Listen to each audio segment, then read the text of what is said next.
இந்த நிலையில் 2026 சட்டமன்ற தேர்தல் கடந்த 23ஆம் தேதி தமிழகத்தில் உள்ள 234 சட்டசபை தொகுதிகளுக்கும் வாக்குப்பதிவு நடைபெற்றது.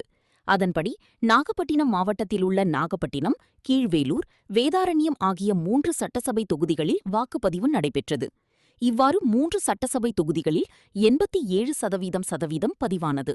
வாக்குப்பெட்டிகள் பலத்த போலீஸ் பாதுகாப்புடன் வாக்கு எண்ணும் மையமான நாகப்பட்டினம் பாரதிதாசன் அரசு கலை மற்றும் அறிவியல் கல்லூரிக்கு கொண்டுவரப்பட்டது.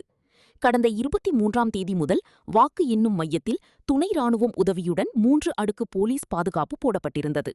24 மணி நேரமும் சிசிடிவி கேமரா மூலம் வாக்கு எண்ணும் மையம் கண்காணிப்பில் இருந்து வந்தது. தேர்தல் பார்வையாளர்கள், மாவட்ட தேர்தல் அலுவலர், சட்டசபை தொகுதி தேர்தல் நடத்தும் அலுவலர்கள் என அதிகாரிகள் வாக்கு எண்ணும் மையத்திற்கு வருகை தந்து அங்குள்ள பதிவேட்டில் கையொப்பமிட்டு மின்னணு வாக்குப்பதிவு எந்திரங்கள் இருக்கும் ஸ்ட்ராங் ரூமை பார்வையிட்டு சென்றனர். அதேபோல் வேட்பாளர்கள் மற்றும் அங்கீகரிக்கப்பட்ட முகவர்கள் வாக்கு எண்ணும் மையத்திற்கு வந்து செல்கின்றனர். இவ்வாறு பலத்த பாதுகாப்புடன் இருக்கும் மின்னணு வாக்குப்பதிவு எந்திரத்தில் பதிவான வாக்குகள் இன்று காலை 8 மணிக்கு எண்ணும் பணி தொடங்குகிறது. இதற்காக தேர்தல் ஆணையம் சார்பில் அனைத்து முன்னேற்பாடு பணிகளையும் செய்துள்ளனர். நாகப்பட்டினம் சட்டசபை தொகுதியில் பதிவான வாக்குகள் தரைத்தளத்திலும், கீழ்வேலூர் சட்டசபை தொகுதியில் பதிவான வாக்குகள் முதல் தளத்திலும், வேதாரண்யம் சட்டசபை தொகுதியில் பதிவான வாக்குகள் 2ஆம் தளத்திலும் வைக்கப்பட்டுள்ளது.